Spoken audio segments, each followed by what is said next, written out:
estava numa fase, né, do curso, né, eu queria marcar para vocês que essa fase se encerra hoje, né? Desculpe,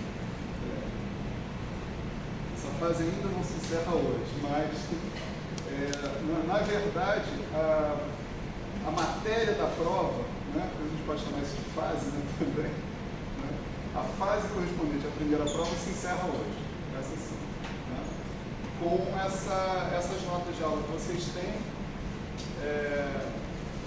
que tem mais uma lista de exercícios. Tem 2 listas de exercícios lá, né, nas notas que eu enviei para vocês. E aí, no final da aula, né, a gente tenta marcar, aí vou pedir para o Tchalka manter a gravação, só para quem não veio à aula poder também acessar, né, saber isso, saber as datas que a gente combinou aqui, né. Então aí a gente marca a prova, tá certo? No final dessa aula.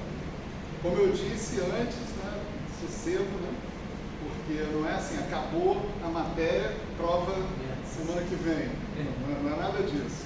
Aí vamos ver as situações das pessoas, etc. e tal, a gente marca a prova com um momento confortável para todo mundo, tá certo? A gente ainda vai continuar, depois dessa aula, a gente vai continuar mais um pouco na teoria de grupos, tá certo? Mas a gente vai já separar essa parte e ela não vai entrar nessa prova. Se entrar, entra na próxima prova, tá certo? Outra coisa é que as notas de aula que eu estou enviando para vocês, elas são meio dinâmicas, não sei se vocês perceberam. Elas vão mudando à medida que o tempo passa, né? Mas eu estou tentando, pelo menos, indicar as alterações mais importantes, né, no e-mail que eu mando para vocês, tá certo? A versão que está valendo é sempre a última versão, tá certo? Então talvez eu ainda mande uma mesma segunda parte, né? Talvez eu mande de novo para vocês, mas contendo ainda algumas correções, tal que eu vou indicar explicitamente quais foram as correções. Tem muitas observações que vocês fazem aqui na aula que me fazem pensar, eu falo, deixa eu voltar lá e alterar esse negócio aqui. Ou porque não está bem explicado, ou porque está errado, ou porque está faltando, né, uma explicação, uma coisa assim. Então, vocês são quase que escritores dessas notas de aula também. Então, o que falávamos, né, quando fomos bruscamente interrompidos, né? Estávamos falando de teoria de grupos em geral, né? A gente primeiro marcou a diferença entre um grupo, né, e uma representação do grupo, né? Então, o grupo é um conjunto completamente abstrato em princípio, tá certo? Onde você introduz, coloca uma lei de composição, né? E você, com essa lei de composição, você é capaz de satisfazer aquelas 4 propriedades: o fechamento, a existência de identidade, a existência de inversa para cada elemento e a associatividade, né? Então, um grupo é uma coisa tremendamente abstrata, né? Não é necessariamente, por exemplo, existe o grupo de Lorentz, né, que é essa coisa abstrata, e existe uma representação do grupo de Lorentz, que é, na verdade, o lugar por onde nós começamos a estudar as transformações de Lorentz. Nós começamos a estudar por uma representação. A gente não falou esse nome, né, na época, né? Agora a gente pode falar, a gente já estudou, né, o negócio, pelo menos o suficiente para poder identificar o que está acontecendo. Então, a gente falou sobre grupos de uma maneira mais geral, né? Então, o que definia um grupo era a tabela de multiplicação, né, do grupo. Você dizer, tinha seu conjunto abstrato, e você dizia o que dava o produto de cada elemento do seu conjunto por cada outro elemento do seu conjunto. Você fazia essa lista, né, de resultados desses produtos. Isso é o que nós chamamos de tabela de multiplicação. E a tabela de multiplicação é a fotografia do grupo, querer mais nada, mais nenhuma informação sobre o grupo, além da tabela de multiplicação. Isso é mais que o suficiente para caracterizar completamente qualquer grupo. Né? Eu te dei um mau exemplo, que eu até vou tentar trabalhar na nova edição das notas de aula, que foi um grupo de 3 elementos. A tabela de multiplicação de um grupo de 3 elementos é essencialmente única. Então, dizer que a tabela de multiplicação caracteriza completamente um grupo é meio over, né? Quando você fala de um grupo de 3 elementos. Já para um grupo de 4 elementos, a situação é melhor. Né? Aí tem muitas tabelas de multiplicação possíveis, cada uma delas, em princípio, caracteriza univocamente de que grupo você está falando. Aí nós falamos sobre representação, a gente estabeleceu o conceito de uma representação. É um mapa entre cada elemento que associa cada elemento do grupo com um operador linear que atua num certo espaço vetorial, certo? E esse mapeamento, né, vamos supor, você tem A, você vai em PA. Se você tem B, você vai em PB. Né? O produto AB, né, vamos chamar de C, esse produto, né, ele vai no PC. Né? Então, se A composto com B é igual a C, isso vai significar que A, PB é igual a PC. Certo? Se essa condição for satisfeita, aí você diz que você tem uma representação do grupo. Né? Foi o que nós falamos anteriormente. Então, uma representação é essencialmente uma coisa que imita o grupo, né? Em outro contexto, em outra circunstância, tá certo? Então, isso aqui estabelece a tabela de multiplicação do grupo. Isso que está aqui imita essa tabela de multiplicação. Só que no lugar de elementos abstratos, aí você tem operadores lineares. Vocês vão dizer, isso é tão abstrato ou pior do que o elemento do grupo? Não é. Né? É menos abstrato. Por que ele é menos abstrato? Porque dados operadores lineares, né, agindo, porque operadores lineares sempre atuam dentro de um certo espaço vetorial, não necessariamente indo para o mesmo espaço vetorial, mas no nosso caso a gente está se restringindo a operadores lineares que vão do espaço vetorial dele mesmo. Né? Então, a especificação do operador linear, ela depende de duas coisas. Primeiro, do espaço vetorial sobre o qual ele está agindo. E segundo, do que ele faz com cada elemento desse espaço vetorial. Certo? Ele pega um elemento do espaço e ele leva nesse aqui em particular. Né? Se outro operador pega o mesmo elemento do espaço e leva em outro cara diferente desse, ele é um operador diferente. Né? Então, o operador linear é sempre especificado por essas duas coisas, portanto, ele requer um espaço vetorial onde ele esteja agindo, tá certo? E um espaço vetorial, dentro do espaço vetorial, nós temos a prerrogativa de escolher bases, tá certo? Conjuntos de vetores que geram, né, o espaço vetorial. Em termos dos quais você pode escrever de maneira única cada elemento do espaço vetorial. Então, quando você escolhe uma base no espaço vetorial, aí você tem uma outra etapa aqui, né? Você vai sair do operador linear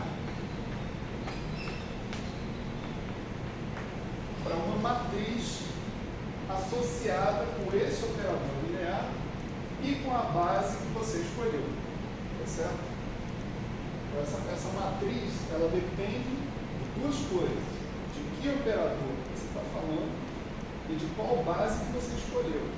Portanto, um mesmo operador linear pode ter uma série de representações matriciais dependendo da base que você escolhe. Agora, é interessante que duas dessas representações matriciais, vamos excluir os índices, né, para simplificar a notação, eles são sempre relacionados por uma transformação de similaridade. Então, assim, se você escolher uma base ou escolher outra, as representações matriciais do seu operador vão estar relacionadas dessa maneira. Né? Como uma escolha de base é uma coisa que fica no gosto do freguês, né? O freguês que escolhe a base, né? Uma transformação de similaridade dessas define essencialmente a mesma representação matricial para o operador. Porque você diz, se eu mudar de base eu mudo de representação, então eu vou falar da representação matricial a menos da base que eu estou colocando, certo? Então, uma coisa que acontece com os operadores lineares acontece também com as matrizes associadas com os operadores lineares, certo?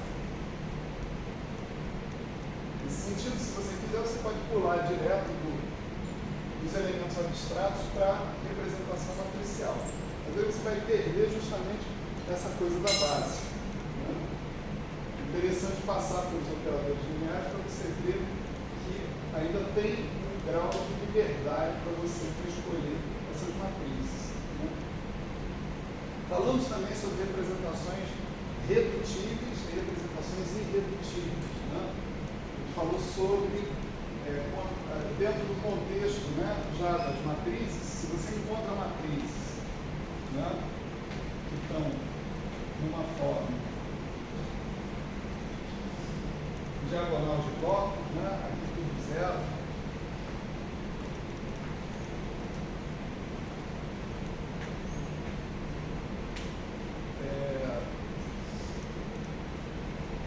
você tem subespaços desse espaço original, onde o operador linear agia, tem subespaços desse tipo que são invariantes, né, pela ação do grupo. Né? Então, o subespaço, por exemplo, vamos supor que esse aqui seja um bloco 2x2, se você tiver vetores do tipo A, B e o resto tudo zero, né, essa matriz ela leva esse vetor que está aqui, o cara, a linha, B', e o resto tudo zero. Certo? Então, esse subespaço, né, gerado pelos vetores 1, 0 e 0, 1, né, é um subespaço vetorial invariante. Certo? E é claro que eu posso escrever o meu espaço completo, né, como uma soma direta de subespaços do que a gente caracterizou como subespaços invariantes. Tá bom? Tá certo? Quer dizer, você poder escrever isso aqui dessa maneira, isso é mais ou menos trivial. Né? O problema, a coisa interessante é que V1, V2, etc. são invariantes pela ação do grupo. Certo? Eles são subespaços invariantes pela ação do grupo. Isso faz com que todos os elementos do grupo, todas as matrizes que caracterizam os elementos do grupo, tenham a mesma estrutura diagonal de blocos. Então você vê claramente uma representação redutível na sua frente quando você enxerga que todos, 100% dos elementos do grupo estão numa forma diagonal de blocos, com a mesma estrutura. É possível que você não enxergue isso de primeira. Né? Se você não enxergar isso de primeira, mesmo assim você ainda pode fazer mudanças de base e levar esses elementos do grupo à forma diagonal de blocos. Todos eles. Nesse caso, a representação é redutível do mesmo jeito. Essa redutibilidade ou irredutibilidade na representação não depende da base que você está escolhendo. Certo? Não depende da base. Aí, isso a gente falou de... Você falou que tem vários blocos. Redutível.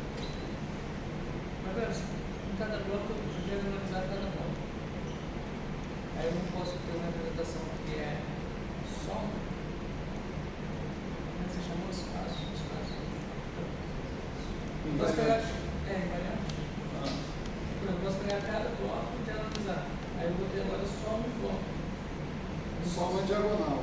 Isso. Sim, isso sempre é possível, né? Quando você tem operadores hermitianos, por exemplo. Quando você não tem nem sempre é possível. Então, quando se fala blocos, é porque eu perdi também essa aula, mas quando se fala blocos, quer dizer que ali você não consegue mais generalizar. Acho que é uma coisa. Não, o que eu estou falando é o seguinte: você pega um operador, vamos supor que seja hermitiano para simplificar, né? Você pega um operador, você consegue diagonalizar esse operador, mas outro operador que representa outra transformação do grupo, não necessariamente você consegue diagonalizar na mesma base, porque não necessariamente dois operadores comutam, tá certo? Então você diagonaliza um, ok, mas o outro está todo bagunçado, né? Está de outra forma, né? Então, quando eu falo diagonal de blocos, é todos os operadores com a mesma estrutura, tá certo? Existe uma base onde todos os operadores têm a mesma construção. Esse aqui é 2 por 2, esse é 3 por 3, esse é 1 por 1. Todo mundo está 3 blocos desse jeito, num espaço 6-dimensional, né? Então eu tenho uma representação redutiva, certo? Não é um só não, isso é todo mundo. Diagonalizei um cara, então ele está com a estrutura de bloco que eu quiser, né? Em princípio, né? Valia, né? Se o cara é diagonal, eu escolho essa dimensão do bloco, mas é um cara, eu preciso de todos. Então, sei lá, se eu tiver 2 operadores, aí os dois estão numa estrutura, por exemplo, 2 por 2, a matriz 3 por 3, né? 2 por 2 e 1. Você organizou só um cara. Aí você está na estrutura de bloco dessa representação.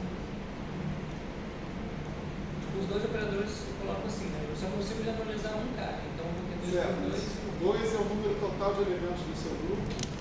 Não, é uma matriz 3 por 3. Tá. Aí eu estou na estrutura de bloco dessa representação. Não, peraí. Lembra que nós estamos falando de grupos. Então, o que é importante para nós é que os operadores que estão associados com os elementos do grupo estejam representados. Aí no teu espaço 2 por 2, 3 por 3, 3-dimensional ou não. Não tem problema. É importante isso. Quantos operadores eu tenho? Eu tenho só 2? Se eu tiver só 2 e eles estiverem nessa forma, bloco 2 por 2, bloco 1 por 1, é uma representação redutível. Sim. Mas se eu tiver só 2, se eu tiver 3, eu tenho que ter todos os 3 nessa estrutura, 2 por 2, 1 por 1.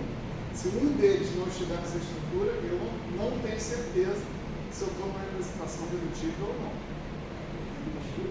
Você quer todos os operadores? Todos. Todos têm que estar numa estrutura de diagonal de bloco. Todos. Não pode faltar nenhum. Eu não estou diagonalizando as matrizes, eu estou colocando elas em forma de diagonais de bloco. Isso.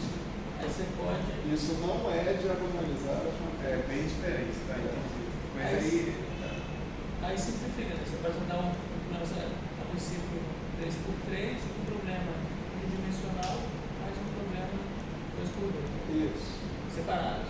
Separados. O grupo atua de maneira independente no subespaço bidimensional e no subespaço unidimensional. Mas no caso das matrizes, a gente sabe diagonalizar elas. Cada um. Mas pode ser que elas não sejam simultaneamente diagonalizadas. Sim, perfeito. Mas estou falando como eu posso saber qual base eu escolhi para deixar todos diagonais de bloco? Não parece uma coisa assim. Isso, né, tem malandragem aí, né? Essa história.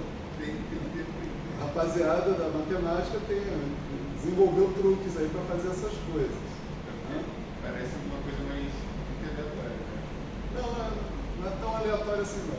Então, quando todos, só para entender uma nomenclatura, quando todos os operadores estão na forma diagonal, Na mesma forma, com a mesma estrutura. é uma forma irredutível. Redutível. Essa representação é redutível. Ela é irredutível se não existir isso, se não acontecer isso. Aí você tem, sei lá, você tem 5 operadores, tá certo? 5 matrizes. 4 delas estão nessa forma. Uma não está, não é uma representação redutível. Uma matriz faz a diferença. A gente vai ver isso aí acontecer. Aí eu tenho que garantir que não existe outra base. Mas nesse caso aí parece que não é muito. Bom, não sei nem o que eu estou falando aqui. Pode ser que exista. Você deixa, parece bem estranho, você conseguir deixar 4, só um elemento não. Parece estranho, mas acontece. Você vai fazer um exemplo? Vou fazer. Ah, tá. Eu também não sei o que você está falando. Não, eu vou fazer esse exemplo não agora. Vou fazer esse exemplo talvez no final dessa aula ou na semana que vem. Já explico por que esse semana que vem. Melhorou aí a situação? Melhorou. Não, e é só uma coisa, só uma curiosidade. Se eu conseguir deixar todos eles diagonais, quer dizer que eu consigo formar todas as dimensões. Se você deixar todos diagonais, isso significa uma coisa muito importante sobre o grupo. Significa que todos os elementos comutam uns com os outros. Sim, exato. O que é muito particular. Assim, em geral, num grupo, os elementos não comutam uns com os outros. PADB não é PBTA. E aí a representação redutiva vai ser única. Isso. Exatamente. Aliás, esse é um fato bem interessante e importante.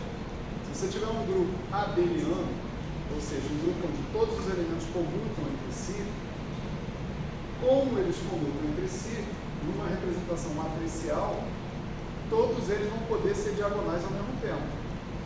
Então, a estrutura diagonal de blocos é exatamente um por um. Né?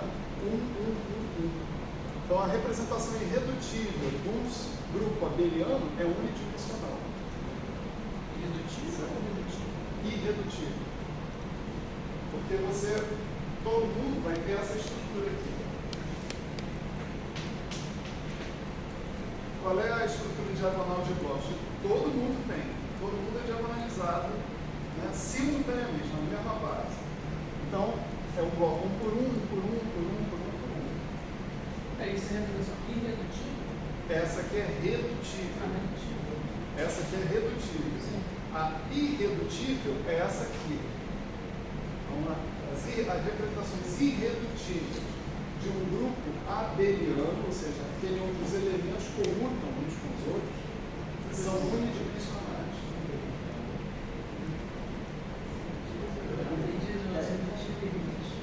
Redutível é quando está daquela forma ali.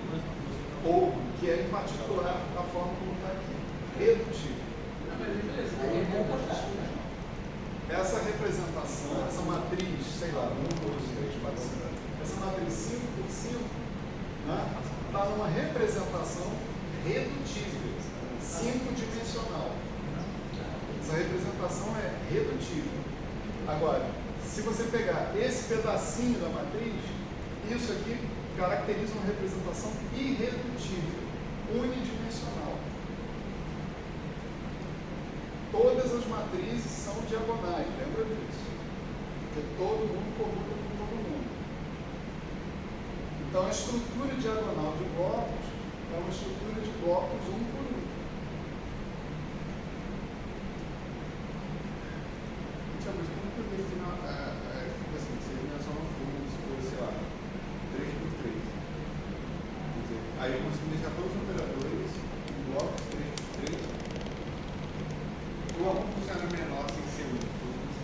Se você não tiver, se a diagonal de blocos na tua representação tridimensional for 3 por 3, a representação é irredutível. Aí não há subespaços invariantes. A representação é redutível quando há subespaços invariantes. É sempre isso. Mateus ainda não está convencido. Fala. Acho que Não. quando der um exemplo. Sem problema, sem problema. Cada um de nós vai tentando falar de outro jeito, até os dois entenderem. Até eu entender também. Quando der um exemplo, começa a falar. Não vai ver o exemplo agora. Não, eu sei. Agora. Por exemplo, ali você tinha colocado, a primeira que só tinha todo mundo dimensional, a segunda pedacinho. Você tinha colocado que seria irredutível. Fala de novo. você tinha colocado sem aquele primeiro quadradinho ali em cima, você colocaria redutivo. Quando tem aquele primeiro. Não, ela é redutiva. A representação 5-dimensional, todos os elementos, isso aqui corresponde a PA, PB, PC, todo mundo está nessa forma. Todos eles estão colocados nessa forma. Daquele primeiro também é o tudo, né? Esse aqui eu só circulei Na BCA. só para singularizar o cara, que nem eu fiz aqui. Ok. Eu fiz isso, né? Então eu fiz isso ali também. Então, tipo, a representação redutível é escrita em bloco diagonal, onde cada bloco é uma representação irredutível. Isso. Acho que eu É.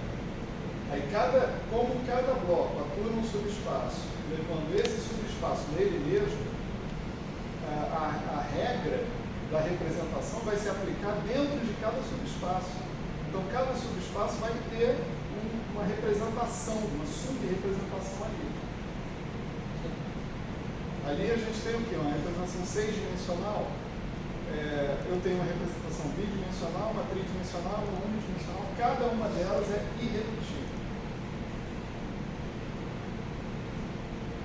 É igual, por exemplo, tem aquelas matrizes de aí você tem uma representação irredutível nas matrizes de Paulo. Tipo, sigma x, menos sigma x. Não. Sigma x, sigma y, eles entram ali só para simplificar a notação. Mas, na verdade, assim,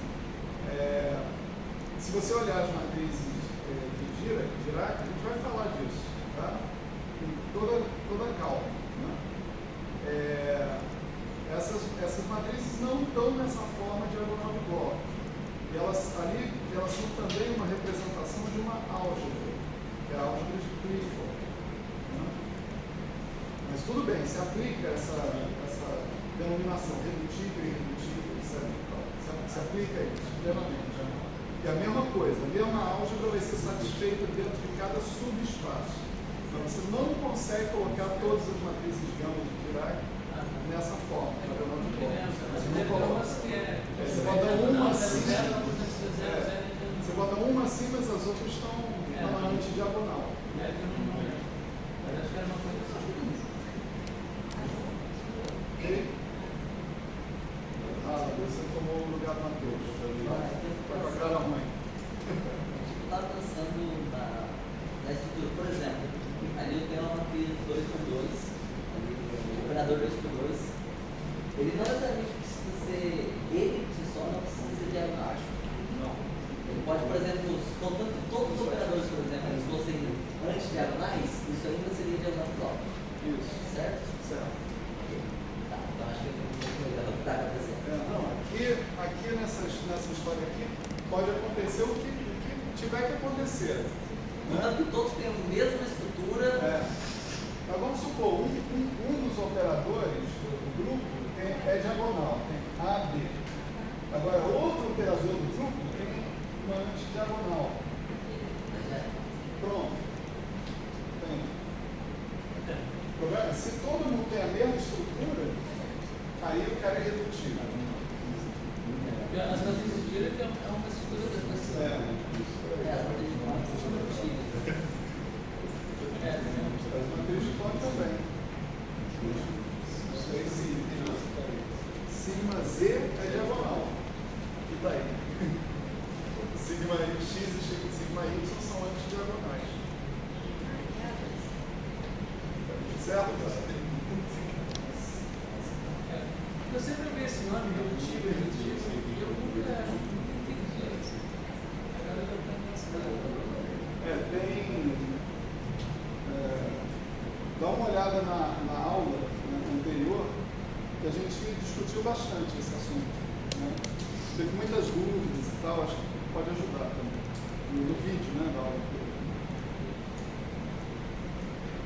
Beleza. A gente falou de tudo isso e aí a gente parou para falar de grupo de via conexo com identidade. Né?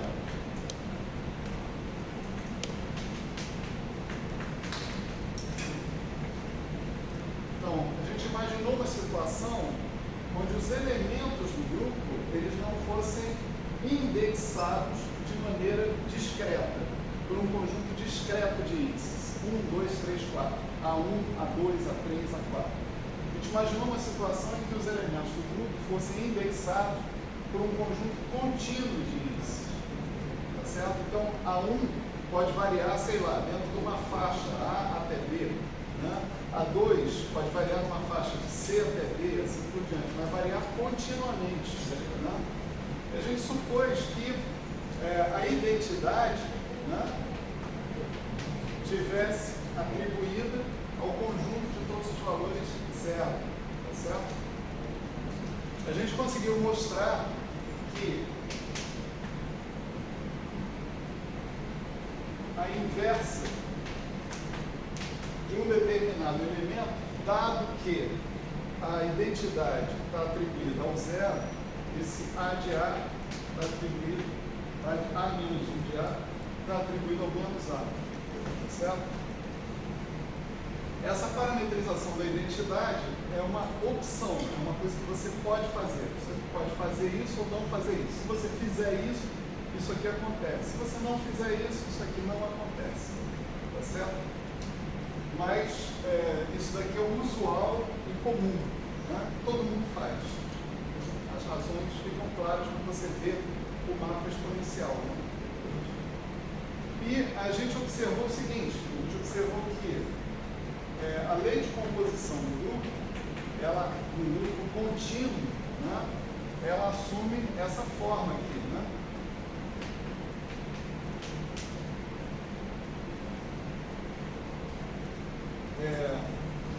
A de A, A de B tem que ser A de uma certa função de AB, né? A gente chamou esse grupo contínuo de grupo de Lie, essencialmente, se essa função que está aqui fosse suave, ou seja, de classe C infinita, tá certo?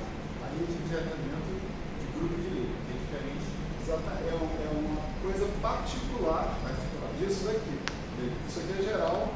Os grupos de Lie são um tipo de grupo particular, né? Você também pode chamar de grupos contínuos, né? Aqui uma coisa importantíssima é que a identidade ela está continuamente conectada por um caminho dentro do grupo a qualquer elemento do grupo. Isso é importante, tá certo? É uma condição que nós colocamos aqui. E isso que está aqui, esse φ de AB, ele faz o papel exatamente da tabela de multiplicação, tá certo?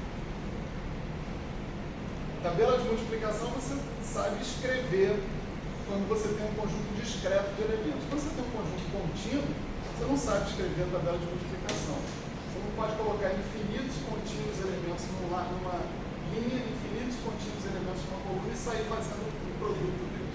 Não dá para fazer isso, né? Mas dá para você exibir uma função dos parâmetros que caracterizam cada elemento. Se você conhecer essa função, você sabe o que dá o produto de cada par de elementos, né? Então, esse φ que está aqui, você pode chamar de lei de composição do grupo de Lie, tá certo? E a gente explorou essa suavidade dessa lei de composição, né, para descobrir várias características interessantes, né, do grupo de Lie. A primeira delas é a seguinte, que a lei de composição, né, quando a gente fala em elementos infinitesimalmente próximos a zero, né, deixa eu botar o I aqui.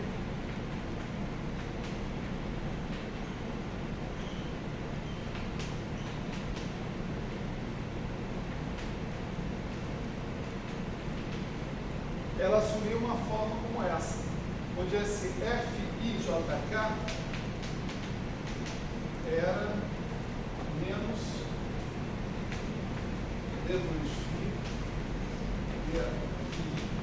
DAJ DK.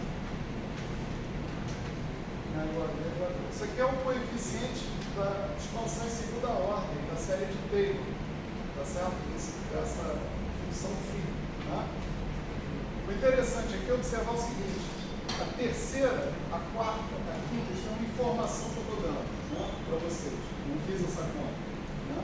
Mas a terceira, a quarta, quinta, sexta ordem, qualquer ordem daí para frente, na lei de composição, pode ser completamente determinada em termos dessas coisas aqui, desses F, I, J, K. Sabendo quem são os F, I, J, K, você sabe quem são os coeficientes que vão aparecer aqui na terceira, na quarta, na quinta ordem, porque eles são estritos em termos dos F, I, J, K. Tá certo? Além disso, esses F, I, J, K, né, vamos colocar aqui, né, uma notação que o pessoal de relatividade gosta muito, né, que é antissimetrização desses índices. Certo? Isso aqui precisa ser antissimetrizado, de modo que o FIJK é menos o FIKJ. É uma coisa antissimétrica. Certo? São coisas interessantes que a gente obtém misturando o requisito de que isso aqui seja suave, φ de abésico suave, com o fato disso aí ser um grupo, essencialmente. Foi assim que a gente trabalhou na vez anterior. Né?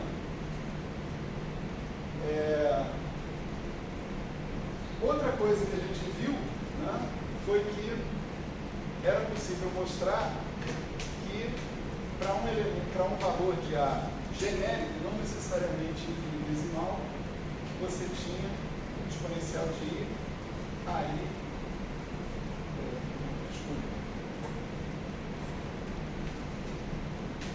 xi, onde esse xi, né, ele era uma coisa assim, era dA, dAi, em A igual a zero. Certo? Bom, quem viu a aula passada não está com esse problema. Quem não viu, vai ficar olhando e perguntando: que diabo, você está derivando um negócio abstrato em relação a A? Derivar, o que é derivar mesmo?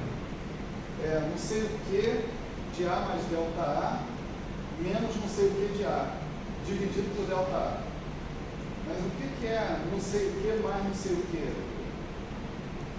Eu não tenho uma lei de soma. Eu não posso sair derivando coisas que eu não sei o que são. Banana de A mais delta A menos banana de A dividido por delta A. Eu não sei o que diabo é isso. Né? Então, eu fiz uma particularização, né, na última aula, né, que pegava o elemento abstrato do grupo de Lie, A de A, e associava a ele um operador linear, A de A. Eu estou usando o mesmo símbolo, avisando bem e tal, para não ter problema. Né? E desse cara que está aqui, eu vou encontrar um A de A que é uma matriz. Certo? Então, quando eu falo DA, DAI, eu estou falando dessa última etapa que está aqui. Certo? Aqui eu pego cada componente da matriz, expando essa componente da matriz em série de potências de A, tá certo? Coleto os resultados e monto uma matriz que é isso aqui. Então esse xi, ele é uma matriz, tá certo? Exponencial de I aí xi é o que a gente conhece usualmente como uma definição exponencial. 1 mais I aí xi mais I aí xi ao quadrado sobre 2 fatorial mais. Né? Certo? Então, uma coisa que eu vou complementar para vocês é dizer os limites, né, desse mapa exponencial. Nem todas, em geral, para um grupo genérico, né, nem toda a estrutura do grupo pode ser coberta por esse mapa que está aí, por esse mapa exponencial. Existem limites para isso, são coisas que dependem da estrutura topológica, na verdade, do grupo. Tá certo? Existem problemas que você pode chamar de problemas de integrabilidade associados com isso. Né? E aquela regra de composição e para A e B próximo de zero, Não. Ali é genérico.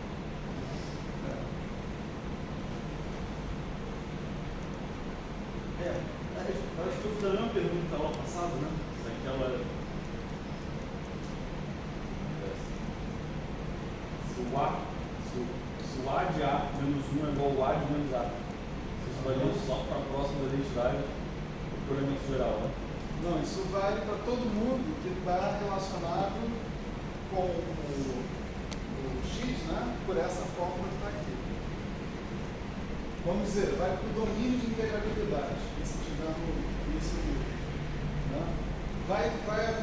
Vão haver elementos que você não consegue escrever nessa forma. Aí não vai. Aí é outra história.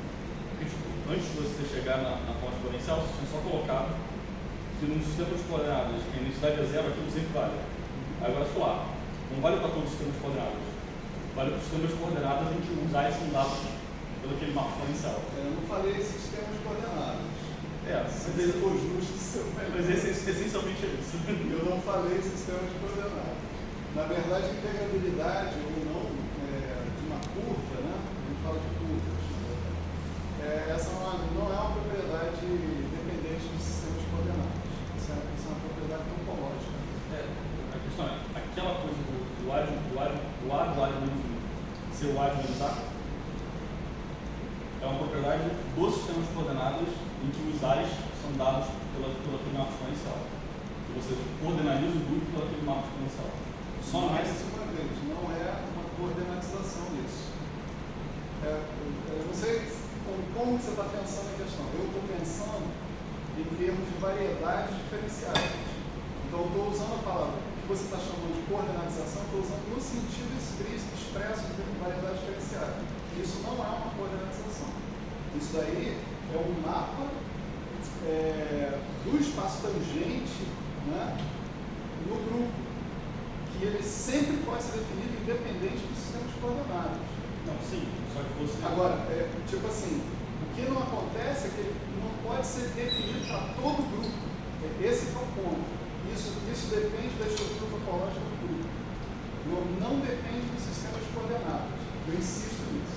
Sim, e essa parte do vídeo, eu estou falando que visto que você pode colocar diversas coordenadas sobre o grupo, você pode escolher colocar as coordenadas dadas pelo aquele mapa exponencial. Você pode pegar a identidade, dar um tiro de parâmetro A. Qualquer coordenada cai dentro do mapa exponencial.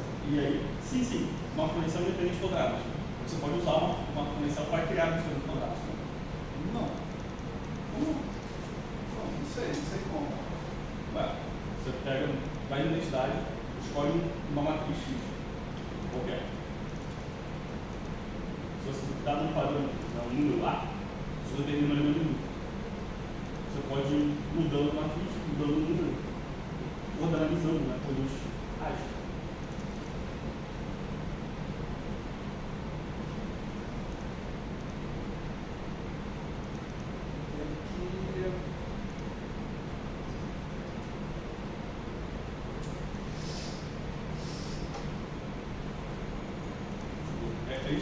Para mim é isso que aquele A de A ser igual a ESP de A em X, é que você está dizendo lá, o A que eu estava usando lá no início, eu estava, na verdade, o A, que é a coordenada que você usaria, você escolhesse colocar em cada elemento do grupo a etiqueta dada pelo mapa exponencial, que é independente de coordenada, o mapa exponencial. Você pode usar ele para, em particular, coordenalizar o grupo. Faz sentido o que eu estou falando? Mas como é que ele Cara, tem coordenadas e ele dá um sistema de coordenadas? Não tem como ser. Deixa eu escutar isso mais de perto. Sei lá, acho que eu estou perdendo alguma coisa na distância que a gente está. Você tem todos os X sobre matrizes. Sim. Se eu pegar vários A's, colocar nessa matriz. As são mais pequenos. Isso, A's são pequenos. parâmetros. A's parâmetros. Certo. Se eu pegar vários A's pequenininhos e multiplicar para essa matriz, colocar naquele mapa, eu associei uma série de números a um elemento do grupo. Isso é uma coordenada. Sim. O que você fez nesse final foi dizer, as coordenadas que eu estava usando lá no início são as coordenadas que eu usaria se eu resolvesse usar como coordenadas as coordenadas dadas pelo mapa exponencial, entendeu? Você pode pegar o mapa exponencial, colocar um monte de número lá e vai ser um elemento muito simples. Essa é uma maneira não usual de atribuir coordenadas. Agora eu acho que eu entendi o que você está falando. A maneira usual de atribuir coordenadas em matriz é você dizer que as coordenadas são as entradas de uma matriz. Usar IJs. Você tem uma matriz A, né? Aí depois escondendo ali naquela matriz A os índices de matriz, né? Certo? Estou só dizendo, isso aqui é uma matriz. E aí você diz, as coordenadas, isso é o usual, tem maneira de você botar coordenada. A e J são as coordenadas da matriz, são as entradas da matriz, são as coordenadas.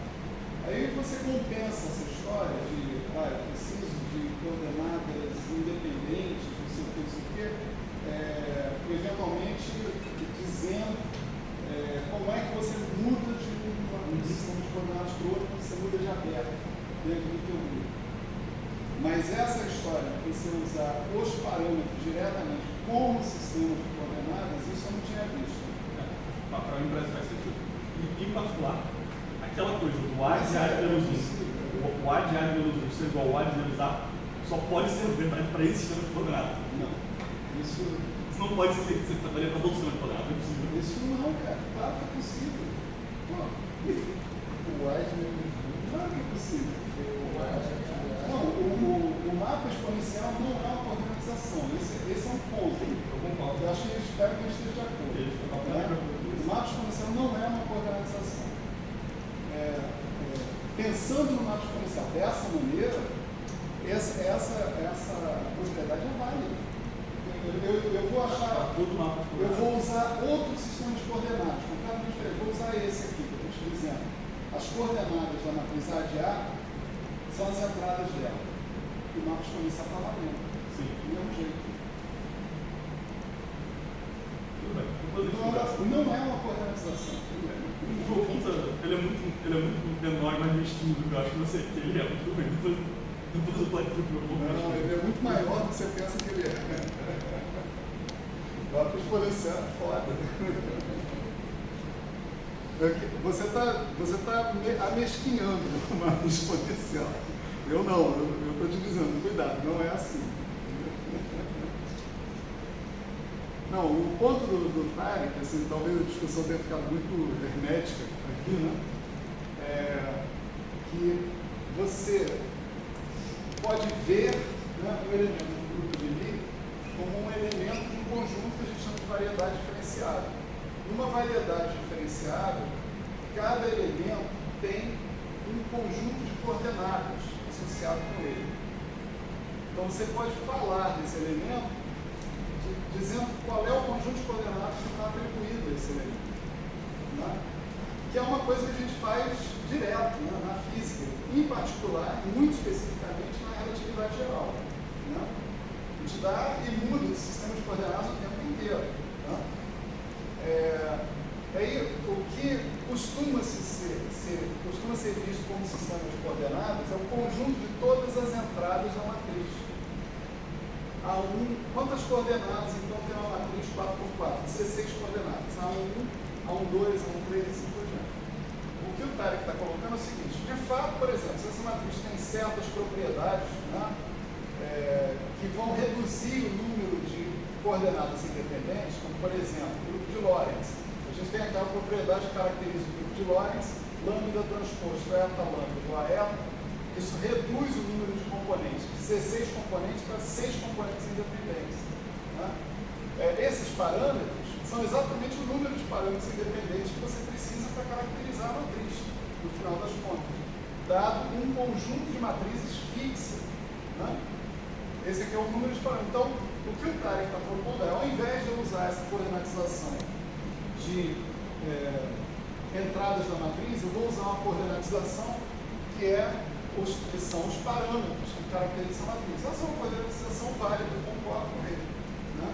Isso está dentro da regra do jogo, não tem problema nenhum. Agora, ele aí fala, e eu discordo dele, que o mapa exponencial é um tipo de coordenatização, tá certo? Eu não concordo com ele. Né? O mapa exponencial está válido nessa coordenatização que está sendo proposta, mas é válido em qualquer coordenatização que você colocar. Inclusive nessa que eu acabei de mencionar. As coordenadas são as entradas da matriz. Tá certo? Então, o mapa exponencial é um mapeamento entre dois tipos de espaço profundamente diferentes. Um é um espaço vetorial, que é um espaço tangente, na verdade, do grupo, e outro é o grupo em si, que não tem estrutura de espaço vetorial. Então, ele está fazendo um negócio bem doido. Ele está pegando um espaço vetorial e te levando a um outro tipo de espaço com propriedades topológicas completamente distintas, né, do espaço vetorial. E o fato dele fazer isso dá limites para o mapa exponencial. Eu vou tentar incluir essa discussão nas próximas notas de aula, na próxima revisão dessas notas de aula que eu estou colocando aqui, com referências e tudo, tá certo? Porque realmente, né, como o Tarek bem apontou, aí foi no final da aula, quando todo mundo já tem que ir embora, como o Tarek bem apontou, fica parecendo que todo mundo do grupo pode ser escrito assim. Não, há limite. Há limite para fazer isso. Se isso fosse possível, você teria uma contradição, aconteceriam coisas horríveis, vamos dizer assim. Bom, a matemática em geral, não só com os grupos de livro. Mas, enfim, vamos entender que a gente está se restringindo a esses limites, né?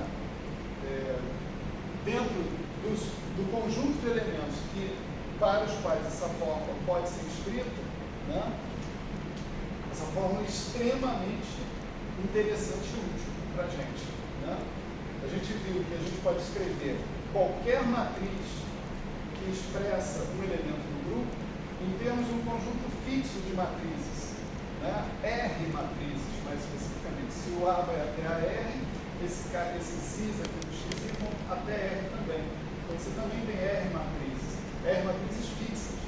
E outra coisa que a gente viu, a última coisa que a gente viu no ano passado, né, é que essas matrizes são sujeitas a essa relação que você pode chamar perfeitamente uma relação de vínculo, né?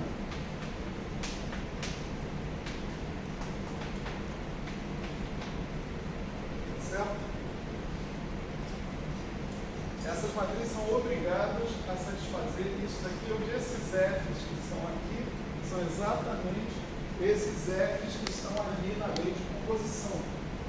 Certo? Você vê que o que eu falei antes era que os F's determinam a terceira, a quarta, todas as ordens. Né?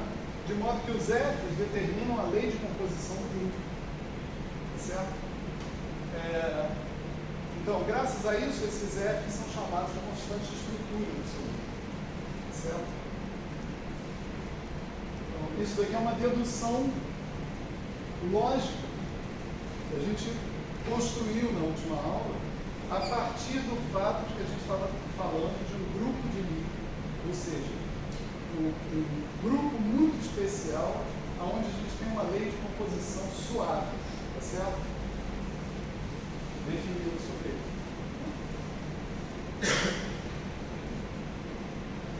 Então aqui a gente parou, finalmente. A revisão demorou, mas terminou. Né? Aqui foi o ponto onde a gente parou. E aí levantou-se um clamor, né, da turma dizendo assim, exemplos. Vamos aos exemplos. Né? Vou colocar uns exemplos aqui na jogada.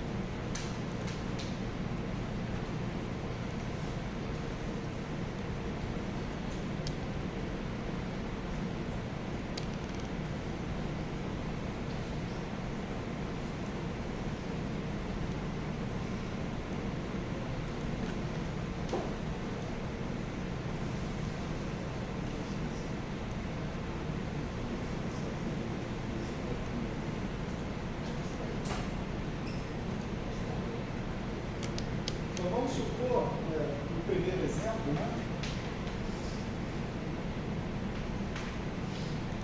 supor que a gente fale de uma transformação de coordenadas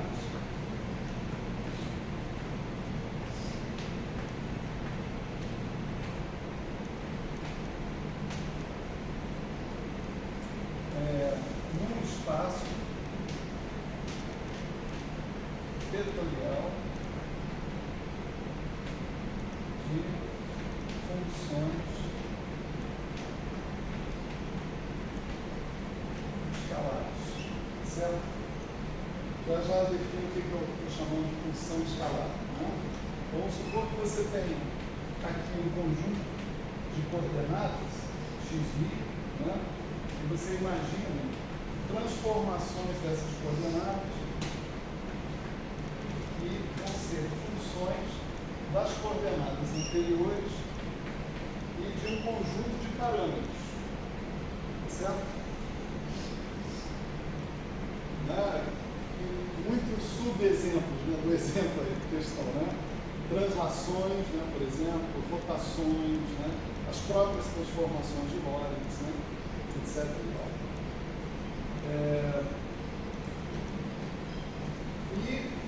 As nossas funções, que a gente vai chamar de escalares, são funções que, sob tais transformações, obedecem a essa regra que está aqui.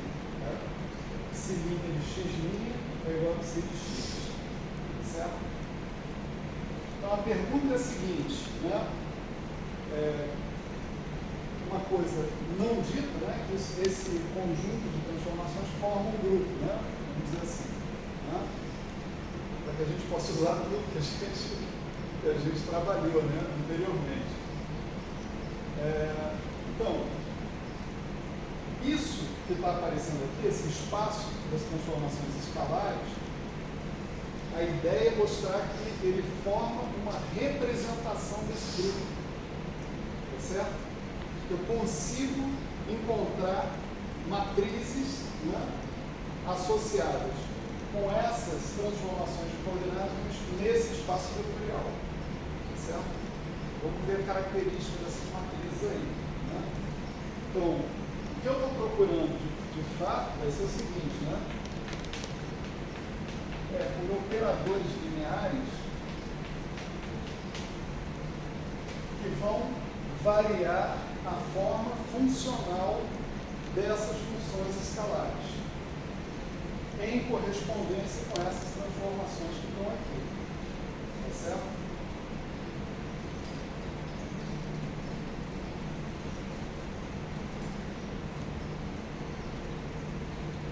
Ok. Então, vamos usar o fato de que a gente tem essa propriedade das funções escalares. Né?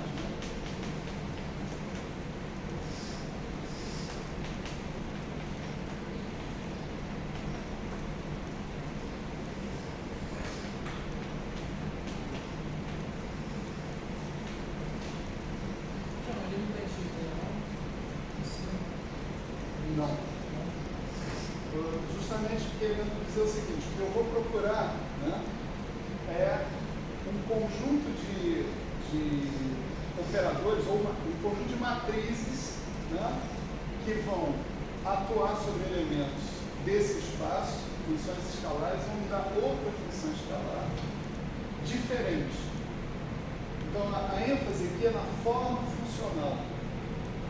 Tá certo? Aqui é a propriedade que essas funções supostamente obedecem perante essas transformações. Tá? Então, esse A que está aqui, quando eu conseguir encontrar, vai ser uma representação desse grupo aí. Certo? Então, vamos lembrar que esses FIs aí, em princípio, são funções suaves também dos parâmetros aí. Né? Então, eu posso escrever esses caras assim, com f de x, certo? Mas aí...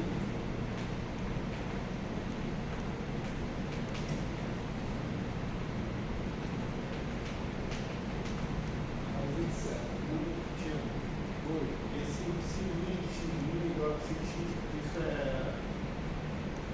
o que define a lista de composição do grupo. Não.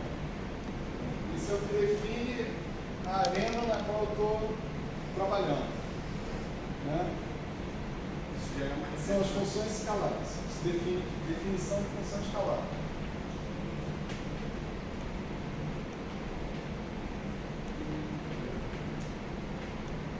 Toda vez que você falar num escalar, você tem que dizer escalar em relação a quê? Então, escalar para mim é em relação a essa transformação que está aqui. Tá certo? Então, essa é a definição de função escalar. O conjunto de todas as funções escalares forma o espaço vetorial. A gente não precisa parar para mostrar isso, que é bem rápido, né? De ver, né? Pega uma combinação linear de funções escalares, ela é uma função escalar. Então, a ideia é ver essa transformação refletida nesse espaço das funções escalares. Ou seja, será que tem um operador que pega a forma funcional se leva na forma funcional que se liga, tá certo? Tendo em correspondência com os elementos do grupo em questão.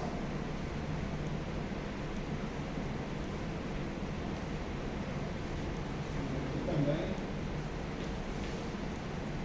outra hipótese que está colocada aqui são grupos. Outra hipótese também está escrita, quando A for igual a zero, isso aqui é identidade. Tá certo? X' ali é igual a X'. Né?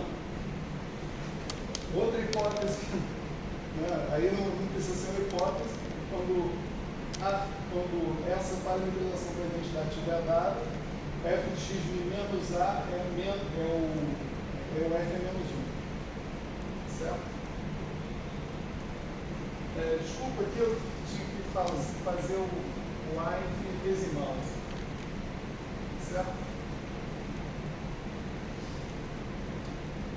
De forma que, se eu pegar agora esse cara que está aqui, não é o psilin do x', ele vai ser o psilin x' mais epsilon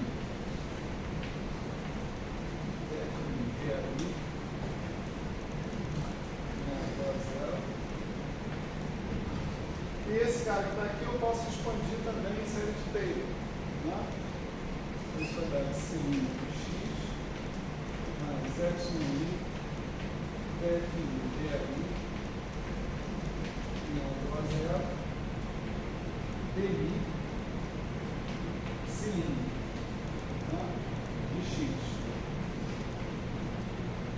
Como eu tenho só a primeira ordem, certo? Essa história.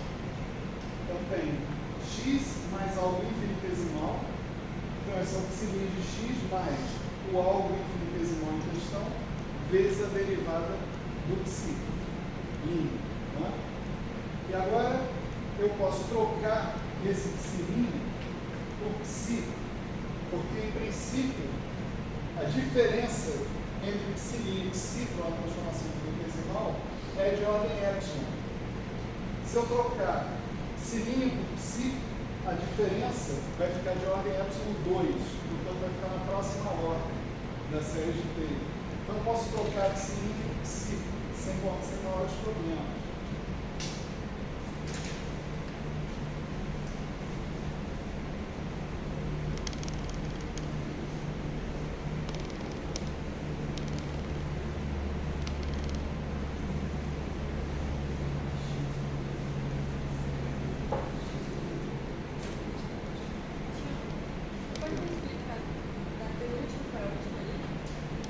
Dessa para essa.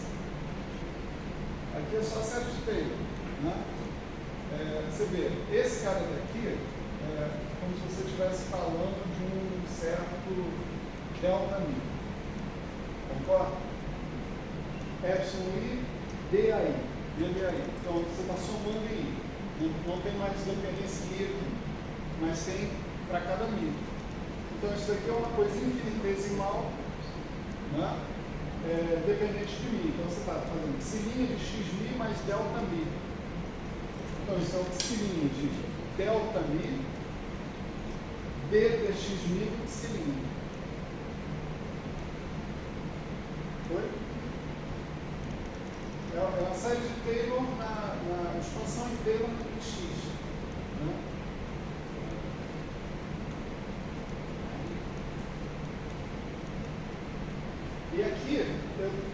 estou me dando o direito de trocar psi' por psi, como eu disse, porque a diferença é de ordem epsilon, e quando eu substituir essa diferença aqui, vai dar uma coisa de ordem epsilon 2. Mas eu estou mantendo tudo até em ordem epsilon, então não tem problema. Então, o resultado final da história vai ser o seguinte, né? O psi' de x é igual a um certo a psi de x, que é 1 mais i epsilon i xi psi de x, onde a gente agora pode identificar esse xi, né, como sendo i, porque, veja, isso daqui tem que ser o próprio psi de x, aí você passa esse cara para o outro lado, esse vai ter um sinal de menos, tá certo? Esse menos eu vou escrever como i vezes i, tá certo? Um desses i's vai ficar aqui, o outro desses i's vai entrar na definição de xi, que eu estou escrevendo agora, né? Igual aí, dfi, vi, minha igual a zero, v dxv. Certo? Isso aí é uma matriz. Tá certo? É uma matriz num espaço ou numa base, né, se você quiser. Base de coordenadas, né, quando a gente fala em mecânica quântica, né, quando a gente está trabalhando no espaço das coordenadas são a função de onda, o que você implicitamente está usando são aqueles quetes x, né? Você está na representação x. Aqui nós estamos, vamos dizer, falando de funções de onda que são escalares, se a gente quiser usar a mesma linguagem, né? Então estou na representação x. Nessa representação x, né, coisas dependentes do momento, por exemplo, são expressas como v dxv, v dxi. Não fiz nada, só expandi inteiro, tá certo? Esse negócio já me cuspiu uma representação de graça. De graça não, né? Suando muito para chegar aqui. Tá certo? Então, isso daí é um caso geral, tá certo? Que pode ser especificado para várias coisas que a gente conhece no dia a dia, né? Vamos ver, por exemplo, subexemplos aqui. Subexemplo A são translações.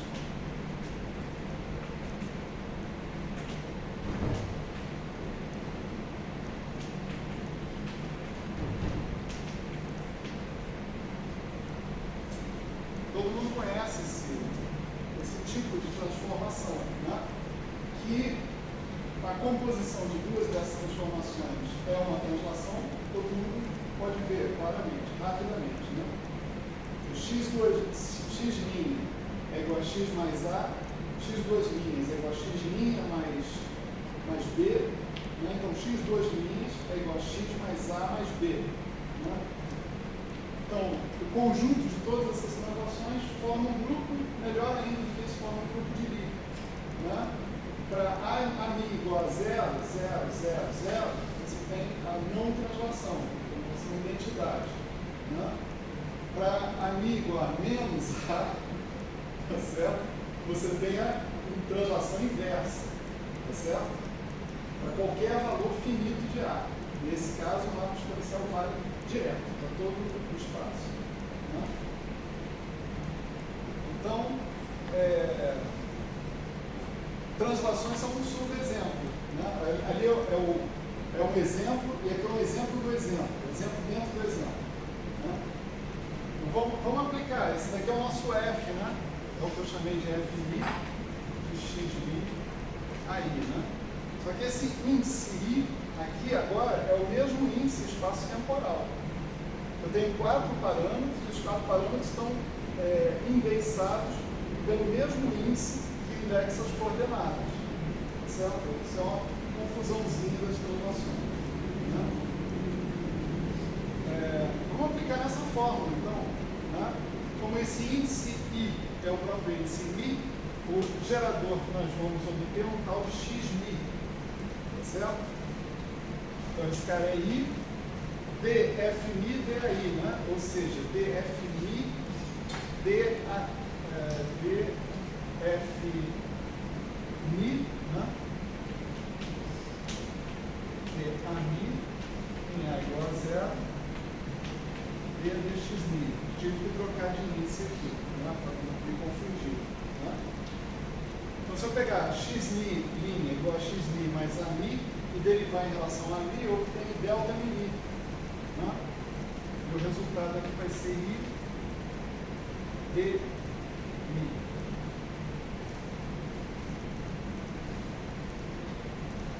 Esse cara, então, esse conjunto de 4 caras, é o conjunto dos 4 geradores de translações. Tá certo? Só entendi. Como você entendeu essa representação? Eu identifiquei, na verdade. Né? Eu procurei o cara que está proporcional. O cara que está proporcional a epsilon. Eu sei, né? Esse é um ponto importante. Eu sei que quando eu tiver transformações infinitesimais, a estrutura do meu elemento tem sempre que ser identidade mais I parâmetro vezes gerador. Tá certo? Bom, passei esse cara para cá, ele está atuando em cima do psi. Então, ele está com sinal de menos quando ele for para o outro lado, certo? E eu introduzi um I ao quadrado para virar esse sinal de menos, certo? Eu só identifiquei ele, xy, isso que está aqui, que é o cara que estava aqui. Separei o parâmetro, epsilon I, e o xi é o sobrou. X é igual a x menos. Isso. Lembra onde é que eu estou querendo chegar? Estou andando nessa direção. Quero obter a variação da forma funcional do psi. Certo? Então, esses são os geradores de translações. Tá certo? Eu posso calcular a álgebra de Lie, que eles obedecem. Né? Quanto é que vai dar isso? 0. Tá certo? Nada mais justo, né? Porque se você fizer uma translação por A e uma translação por B, isso dá a mesma coisa que fazer uma translação por B e uma translação por A. Então isso aí é um grupo abeliano, é um grupo de transformações que comutam, as translações comutam entre si. Então elas são geradas por geradores que também têm que comutar. A lei de composição do grupo de translações é só o primeiro pedaço, A mais B, tá certo? Não tem F, não sei o quê. Esses F's têm que ser iguais a 0. Isso está refletido ali. Mas ninguém precisa saber essa informação, você pode calcular. Você pega a derivada dmi, derivada I dmi, e troca I dmi sobre uma função suave, em princípio. Essas derivadas comutam, portanto, o comutador de 2 geradores tem que ser 0. Tá certo? E olha que legal. Vamos tentar escrever o que a gente entende como uma transformação finita através do mapa exponencial. Né?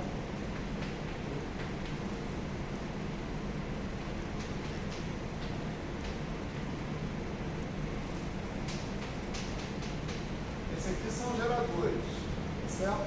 Esses aqui são os parâmetros. Né? Então, eu estou pensando, o que dá eu colocar esses geradores aqui na fórmula que eu deduzi em geral do mapa exponencial. Né? Esse cara vai dar isso aqui. Ó.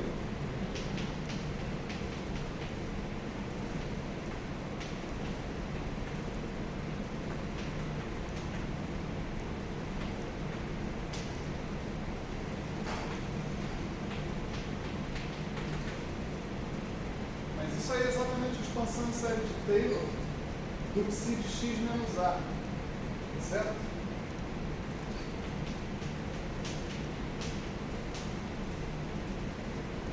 Certo? Então é isso que faz esse elemento do grupo nesse cara que está aqui, ele produz uma translação, certo? Se você trocar x', né? Se você pensar assim, psi' de x' é igual a psi de x menos a, x' menos a. Se você fizer x', perdão, só um minuto.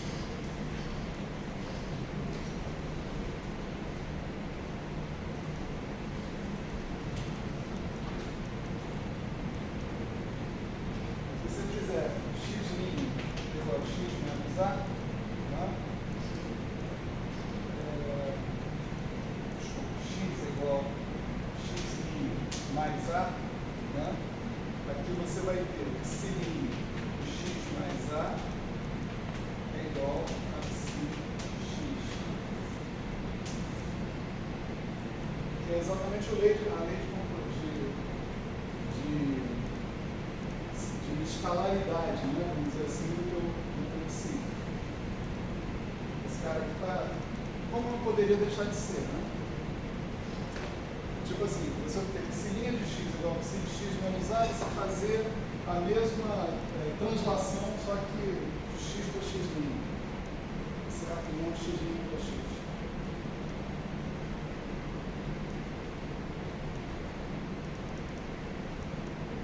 Então, quando a gente falar que esse negócio aqui é o gerador de translações, no sentido estrito, certo? A gente definiu o que é um gerador.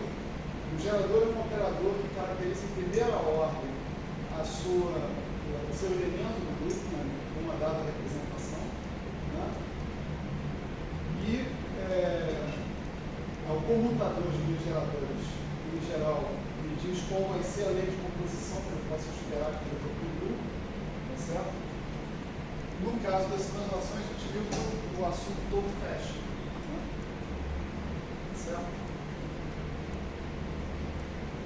Vamos dar um outro subexemplo, né? Que é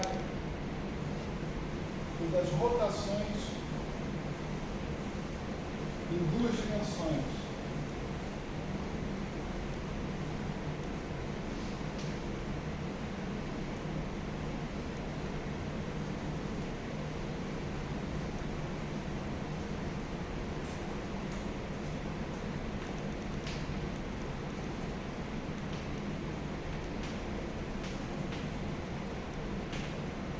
Rotações em 2D. Aí, eu estou definindo x'1 como x1 cosseno φ, x2 seno φ, x'2 menos x1 seno menos x2 cosseno φ.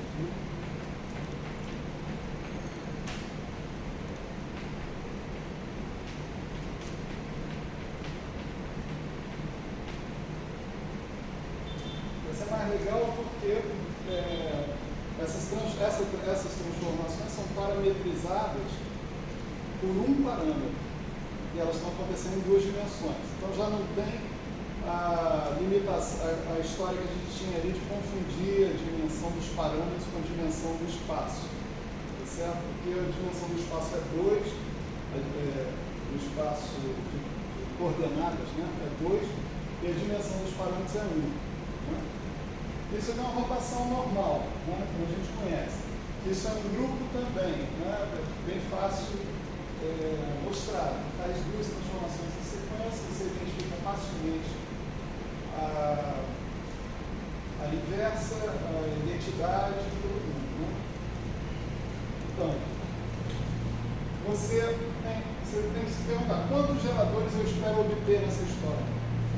Sempre a resposta para essa pergunta é quantos parâmetros eu tenho? Eu vou obter o mesmo número de geradores, quantos parâmetros eu tiver. Ali eu tinha 4 geradores, eu obtive 4 parâmetros, ali eu obtive 4 geradores. Aqui eu tenho um parâmetro, vou obter um gerador. Tá certo? Esse gerador, se eu quiser, eu chamo ele de x, né? Eu vou seguir aquela forma que está ali, né? Certo? Ele vai ser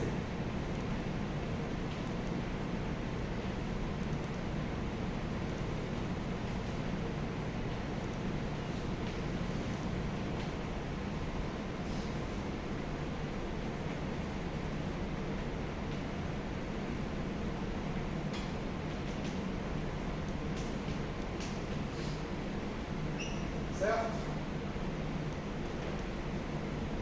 Pausa para os olhares oscilarem de um lado do outro, ver que eu não estou fazendo nada novo. Então, agora o que resta é fazer isso, fazer derivada do F1 em relação a φ, esse cara aqui em relação a φ, calcular φ igual a zero. Derivada do F2 em relação a φ, calcular φ igual a zero. Então, se derivar em relação a φ esse cara, aqui vai dar seno φ, menos seno φ, aqui vai dar cosseno φ.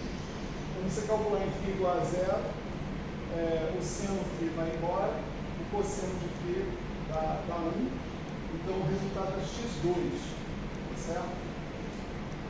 Então, esse x φ ele vai dar x2 vezes x1, né? E aqui df2 dφ, aqui vai dar cosseno φ, aqui vai dar menos seno φ, né? Quando você fizer φ igual a zero, cosseno φ vai para 1, então você tem menos x1, mais x1. Né?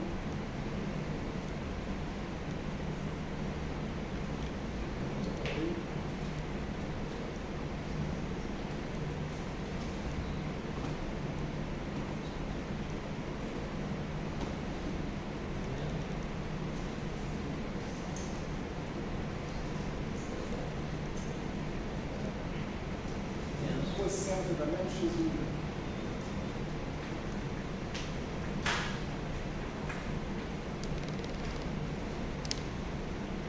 Isso é familiar, né? Em si, né? Isso é o gerador das rotações em torno do eixo Z, né? Rotações em torno do eixo Z. Se você parametrizasse isso, né, se fizesse um sistema de coordenadas esféricos, né, por exemplo, polares, né, esse cara corresponderia exatamente aí BDφ. Deixa eu colocar assim, isso no comentário. Em outros sistemas de coordenadas. Né? Ok? É engraçado que eles estão de componente Z do rotacional, né? Exatamente. Certo?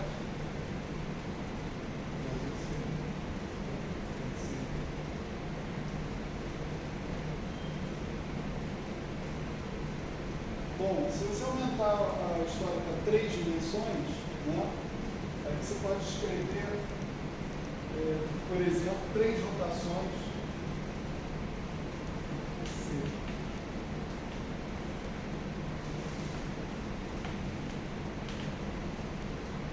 Você tem x'1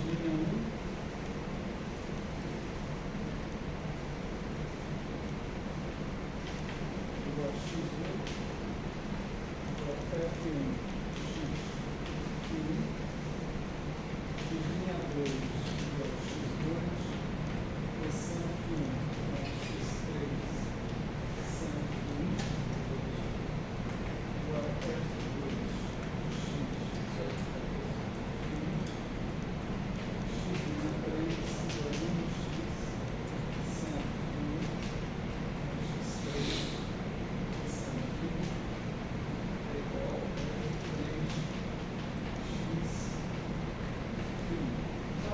em torno do eixo X, né?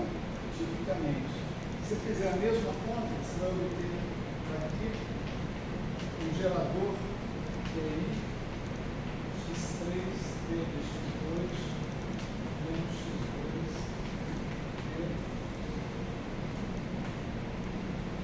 vezes x3, certo? Você pode fazer fazer a mesma brincadeira com uma rotação em torno de y, com uma rotação em torno de z. Tá certo? Eu defino essas rotações aqui direitinho, deixa eu só colocar o resultado. A gente vai ter x2, gerador das rotações em torno de y, né? CI menos x3, menos x1, mais x1, menos x3, x3 igual a 1, x2, menos x1, menos x1.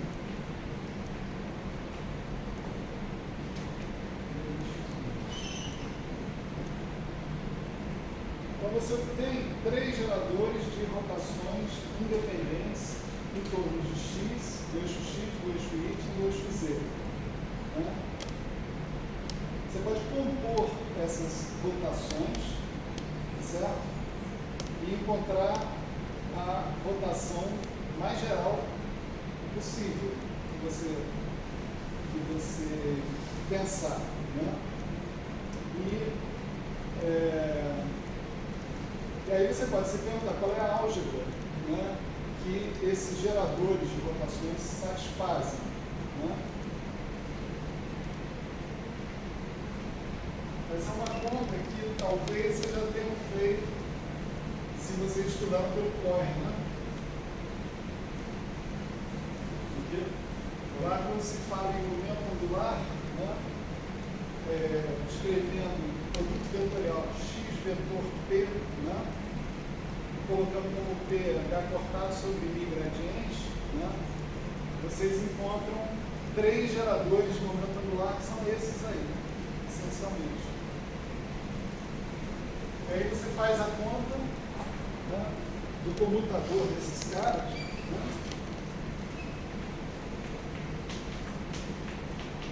com a surpresa em obter esse resultado aqui.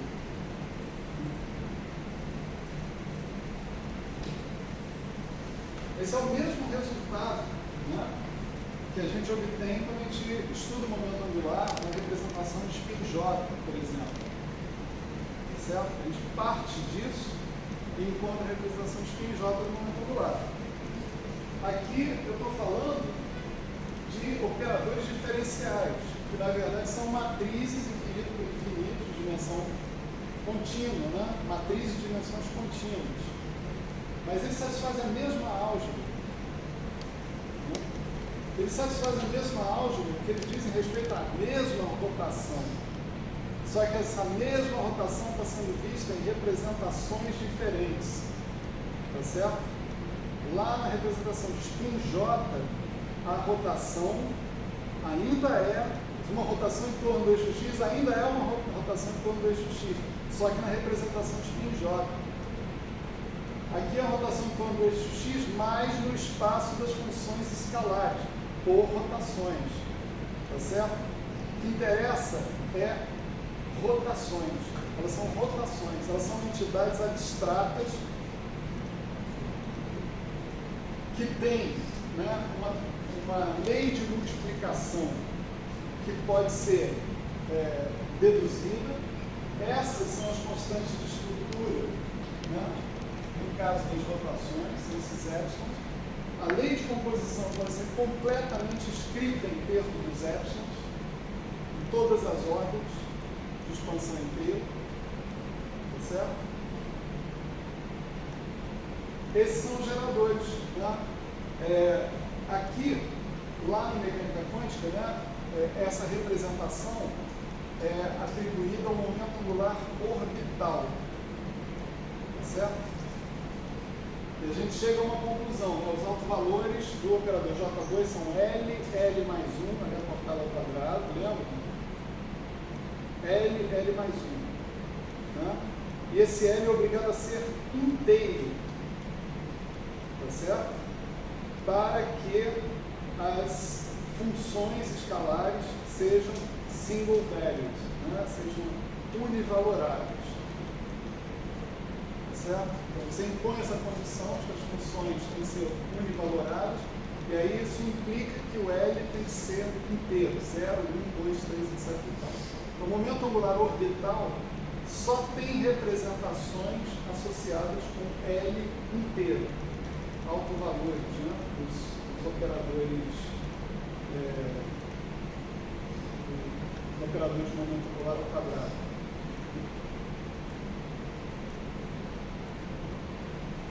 Então, o que eu queria mostrar claramente para vocês com esse exemplo é que essa conta que é muito familiar na mecânica quântica, né? Quando a gente pela primeira vez, vamos dizer, a gente define o que é um momento angular, na maior parte dos livros, pelo menos, você faz isso falando, eu vou generalizar esse operador, x vetor p, tá certo? Aí você monta o x vetor p, você cai nisso. Né? Aí você, lá no meu tempo, no tempo da Cioli também, nós dois somos velhos aqui, né? A gente era obrigado, os professores obrigavam a gente a resolver a equação de Legendre, entende? O curso de método de matemática era dentro do curso de mecânica quântica. O curso de equações diferenciais parciais, etc., era dentro do curso de mecânica quântica. Você resolvia equação de Hermite, equação de Legendre, um bocado de coisa hipergeométrica, no cacete de geometria, tudo dentro do curso de mecânica quântica. Hoje em dia vocês não perdem mais tempo com isso. Né? Vocês já usam métodos algébricos, encontram a solução, né, do problema, a representação da álgebra de Lie das rotações, tá certo? E está tudo resolvido ali, está tudo dado ali para vocês. Né? No nosso tempo a gente ficava resolvendo a equação diferencial. Né? A equação diferencial que você resolvia e depois o cara mostrava. Né? Olha aqui, ó, se você fizer algebricamente não faz nada, né? não tem trabalho nenhum. Aí você fala, pô, que saco. Enfim, como eu disse, isso aí é um exemplo muito familiar da mecânica quântica, onde essa estrutura toda que a gente está falando aqui há 2 aulas está completamente metida lá dentro. Grupos, representações de grupos, eu estou falando aqui no caso do grupo de rotações, do SO3, tá certo? Ou SO2, depende do espaço que você está considerando. Né? Então, a ideia aqui é acomodar o que a gente está discutindo com conceitos anteriores que vocês já viram. Tá certo? Nesse caso, o conceito de momento angular orbital. Tá certo?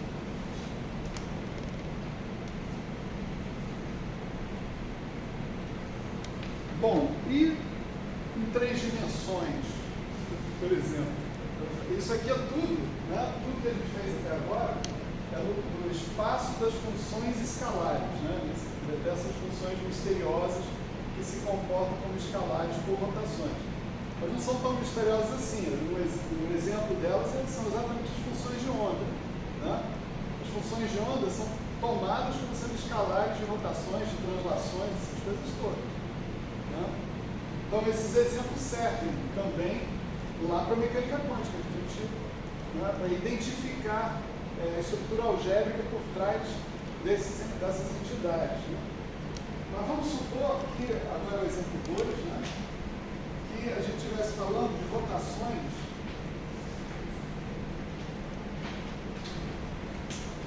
em 3 dimensões mesmo, não um espaço de funções escalares, um espaço tridimensional mesmo. Né? A gente faz o exemplo pior primeiro, depois faz o mais fácil.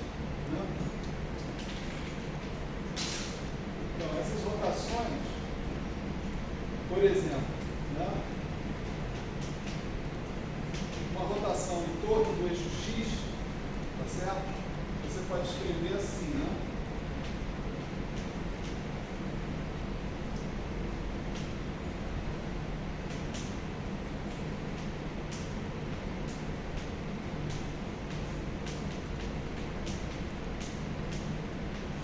Certo? Isso é a mesma coisa que eu tinha escrito ali, só que com uma notação matricial, né? Já para deixar a gente mais perto, né, das matrizes logo de cara.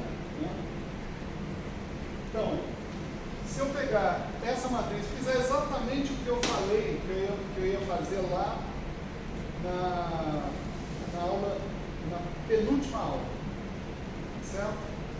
Fizer exatamente o que eu falei, ou seja, eu vou pegar elemento por elemento dessa matriz e expandir em torno de φ1 igual a zero, certo? Para φ1 infinitesimal, certo? Então isso daqui vai dar 1, 0, 0, 0, 1, φ1, 0, menos φ1, 1, x1, x2, x3. Certo? E isso daqui eu posso escrever assim: 1, 0, 0, 0, 1, 0, 0, 0, 1. Mais φ1 que multiplica 0, 0, 0, 0, 0, 1, 0, 1, 0.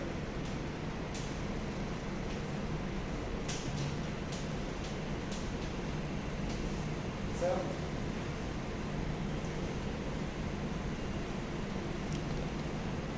Bom, agora eu posso escrever isso e identificar como identidade mais I, φ1, x1, atuando no vetor, né? x1, x2, x3.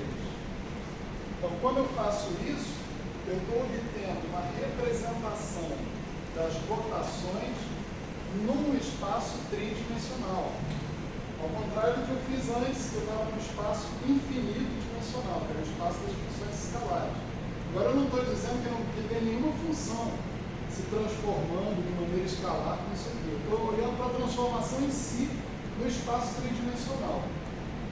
Lá também eu vou ter uma representação do grupo das rotações. E olha só aqui como é que a história está. Esse x1 que está aparecendo aqui, ele vai ser menos I, 0, 0, 0, 0, 0, 1, 0. Esse é o gerador das rotações no espaço das rotações em torno do eixo X no espaço tridimensional. Se vocês pegarem a representação de spin 1 no grupo de rotações, J igual a 1, e considerarem os J1, com aquelas formas que vocês têm lá para construir os geradores de momento angular, vocês vão chegar nesse cara aí. Tá certo? Façam a mesma coisa com o 2 e com o 3, tá?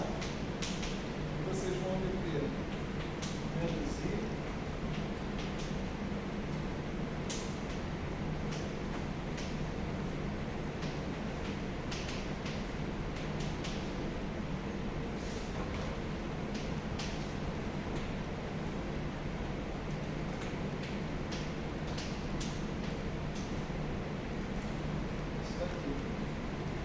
então, de maneira geral, isso daí a gente pode resumir, né, como sendo as próprias constantes de estrutura.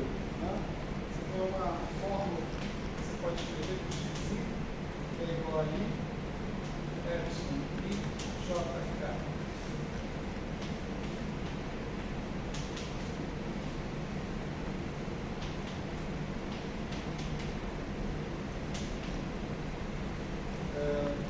Do sinal, isso é mais ou menos.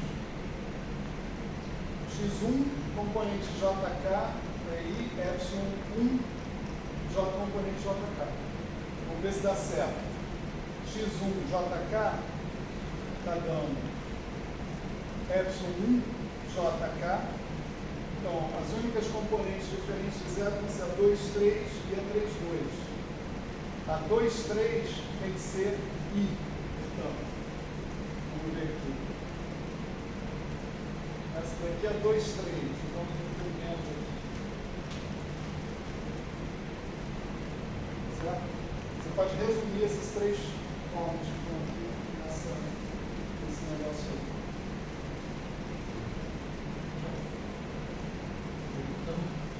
esse objeto é o mesmo Ele desempenha o mesmo papel que aquele, só que ele, observa bem, aquele atua no espaço tridimensional, esse atua no espaço tridimensional. Então, você está considerando duas representações diferentes do mesmo grupo de informações. A lei de composição dessas rotações é a mesma, no final das contas. E melhor, né? Se você calcular o comutador desses caras, você vai obter a mesma coisa que você obteve calculando o comutador naqueles caras. Então, a álgebra de Lie é sempre a mesma. E a álgebra de ser sempre a mesma é importante porque ela determina a lei de composição do grupo. Ela está ligada à lei de composição do grupo.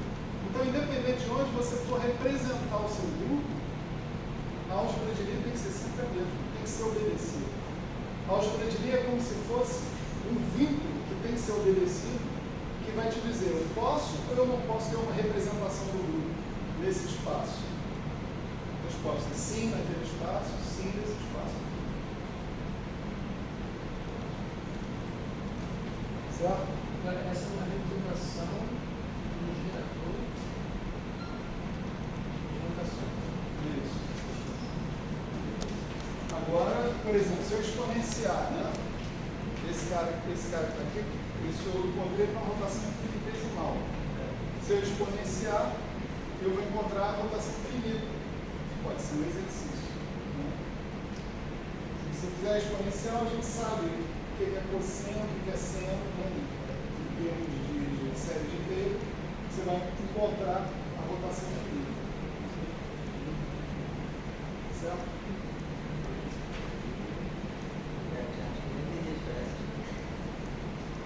Diga.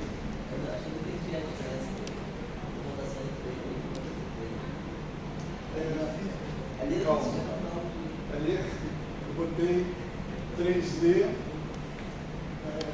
Tem que botar mais uma coisa aqui. Para funções escalares. A gente usou aquela fórmula que a gente tinha, que eu apaguei aqui, né? df1, dφ, não sei o que, d a dxv. Por quê? Porque eu estava falando das rotações sobre funções escalares definidas em 3 dimensões. Tá certo? Aqui são só as 3 dimensões. Aqui eu estou falando de rotações nas 3 dimensões. Só. Não estou falando de funções escalares. Como seria, por exemplo, que é uma função escalar de função z, está dando a rotação, e aqui é só as coordenadas e pensamento. Exatamente. Isso aí. Sempre que você tiver um grupo representado, né, como grupo de transformações, sei lá, de funções quadradas, o espaço natural das funções sobre esse espaço quadrado, né, ele é igual na representação também. E esses 2 exemplos foram meio que isso. O espaço de funções herdou o grupo. Tiver um espaço de coordenadas. Bom, eu defini a transformação originalmente, inclusive, no espaço de coordenadas. Né? Por isso que houve essa herança. Né? Você está perguntando o seguinte: se eu definir a transformação originalmente no espaço das funções, será que o espaço de coordenadas herda? É isso que você está perguntando? A pergunta é o próximo, mas essa também é mais interessante. Eu não sei. Não sei dizer. A outra é direta. A outra sempre é. Porque você definiu já direto no espaço de coordenadas.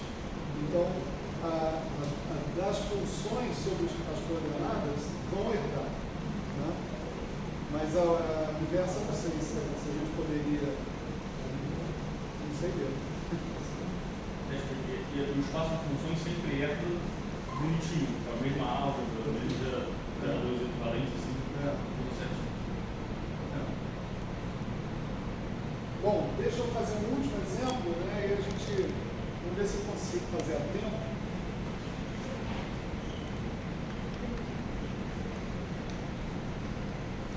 Não vou conseguir fazer a tempo.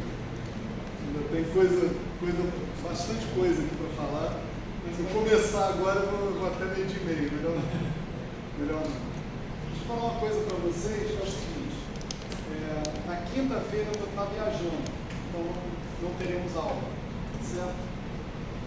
Então, tempo disponível, né, para trabalhar a lista. Se vocês quiserem, podem vir para cá e se encontrar e conversar, todo mundo, né? Também. Trabalho em grupo é legal, né? Eu queria perguntar para vocês quando é que seria conveniente a gente fazer a prova, né? Eu estou falando sério, assim, né? Quando é que seria conveniente significa, eu entendo que vocês não estão fazendo só esse curso, né? Então, estão fazendo outros cursos também, etc. Então, em função de tudo isso, desses compromissos e tal, quando é que vocês acham que é um tempo legal para fazer a prova? Para mim, vocês querem ir falando aqui? Para mim, em particular, esse mês, tirando essa próxima semana, que eu pelo menos consigo fazer lista, qualquer dia desse mês. Isso mês também. Acho que depois disso eu devo ter prova. Para mim, pode olhar para daqui a um mês. Dia 21, fazer uma prova. Você vai fazer uma prova dia 21. E aí eu estou focando nessa prova. E aí eu vou ficar nessa prova até o dia 20 e aí depois eu Tá. Então, tem essa proposta para daqui a um mês. Que tal? O que vocês acham? Daqui a um mês seria dia 5 de novembro, é isso? Na verdade, eu tenho que falar outra coisa, antes da gente marcar exatamente a prova. Eu não dou prova no sentido, no esquema tradicional. Eu faço o seguinte, eu mando a prova por e-mail para vocês, eu dou 2 horas, e vocês me devolvem. Por e-mail também. Tá certo? Quem não quiser devolver por e-mail, pode ir até o meu escaninho e depositar a prova fisicamente. Tá certo? Também não está aberto para isso, não tem problema. Né? Por isso até eu estimulo vocês a fazerem as questões e tal. Quem tiver feito em LaTeX e tal, fica mais fácil. Mas quem não fizer em LaTeX pode digitalizar, pode ir digitalizando a prova aos poucos, questão por questão.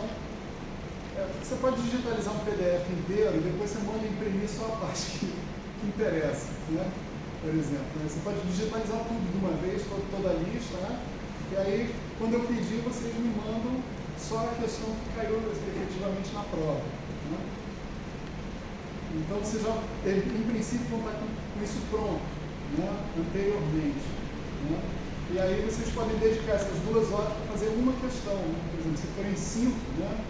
4 questões vão ser das listas e uma vai ser nova, novidade. Então, as 2 horas é para fazer essa questão, né? E, em geral, as pessoas...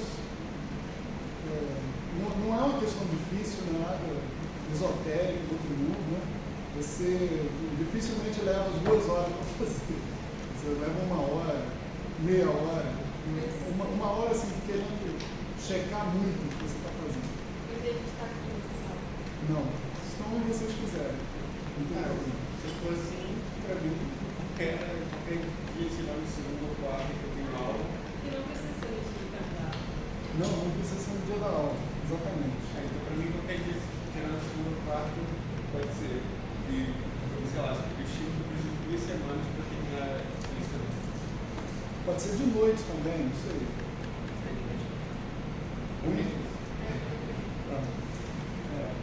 Acho que Tipo assim, 4 horas da tarde, uma coisa assim, isso está razoável? Acho que 4 da manhã.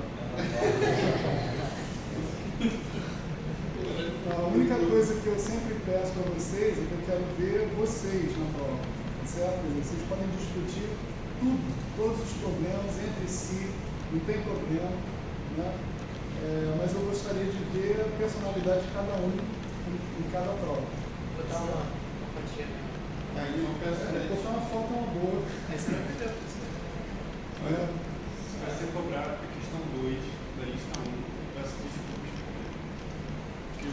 16 páginas de. A sua personalidade é muito. Não dá para resumir, não. Personalidade é. Muito exuberante. Uma Né? página você fez isso. Ele tá vendo nada. Eu também não. Bom, aí vamos colocar a questão de novo. Então pode ser, por exemplo, na terça-feira daqui a um mês. Quem é que estava vendo? Você estava Eu vendo? estava olhando, né? Começar novembro, primeira semana de novembro que tem dias leitivos para a gente seria terça, que é dia 5 e quinta-feira, dia 7.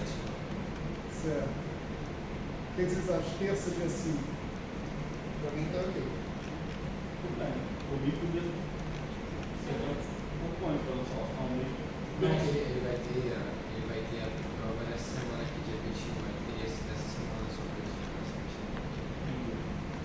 Não, mas não se preocupe com isso, porque a segunda prova, ele vai ter duas provas. A segunda prova também não precisa ser em cima, não. A gente vai terminar o curso, aí a gente vai conversar quando é que vai ser a segunda prova. Mesmo papo que a gente está falando aqui, quando é que é adequado, né, para todo mundo para fazer. Tem que ser. Tá dia 8, né? Terça, dia 5. Dia 5 de novembro. Fazer uma hora antes. É uma prova. Tudo bem aí para todo mundo? Aí o horário. O horário, tipo, a gente pode fixar um horário também. Tipo, 4 horas da tarde. O que vocês acham? Final da tarde. Terça-feira, final da tarde. Você não pode. Para vocês seria ruim, já que a gente está marcando na terça, né? Que é no dia da aula, poderia ser de 10 a meio-dia, né? Acho que todo mundo vai ter esse horário já livre. Mas aí eu queria dar aula, cara. Entendi. Peço perdão pela minha. Eu tô querendo deixar bem flexível e tal, para poder dar aula. Exatamente. Terça, 14 horas? Terça, você quer? Quinta-feira. Quinta dá para você? Poxa, quinta às 4 eu não consigo. É que quinta eu tenho reunião do grupo logo depois da aula que eu tenho. Quarta. Que horas que acaba? Ela acaba às Gente, 6. pode ser à noite também. Pô, a noite é uma possibilidade. Não dá pra vocês pegar tipo outro dia da semana, segunda, quarta, sexta. Quarta. Não, 4 eu dou o dia inteiro. Meu filho. Quarta você dá aula o dia inteiro. Segunda. Segunda pode ser de manhã, quarta também pode ser de manhã. Sexta tarde? Sexta tarde. Sexta tarde, então? Então sexta é 7, 8. Dia 8 de novembro. Sexta. 4 horas da tarde.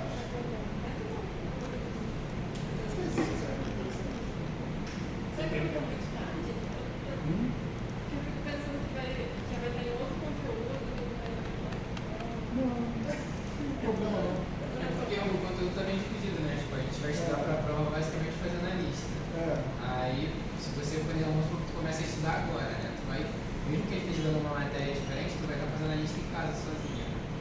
Supostamente dá para diferenciar bem uma coisa. Eu acho que dá pra levar sim. Então, sexta, dia 8, 4 horas. Sexta, dia 8, 4 horas, então. Fechou? Sexta, dia 8, que horas? 4 horas. 4 horas. Marquem aí nas suas Google Agendas. Beleza.